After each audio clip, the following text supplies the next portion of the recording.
great white pelicans. They've flown thousands of miles to get here, and they will spend the summer feasting on the delta's riches.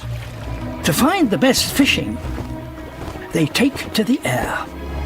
From half a mile up, they search the entire delta, 200 miles across. They can't see individual fish from this height, so instead they look for others below that have already done so. Cormorants. They are diving deep to reach the biggest shoals, flushing them to the surface. A couple of pelicans land, and others soon home in on them.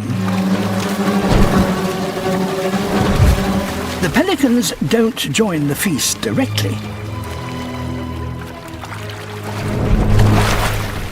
They mug the diners.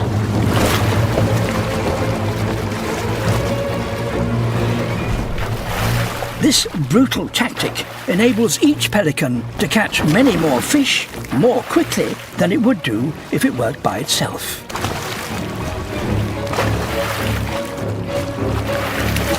Once the shoals of fish have been plundered and dispersed, the cormorants make their escape. And the pelican pirates fly off in search of their next meal.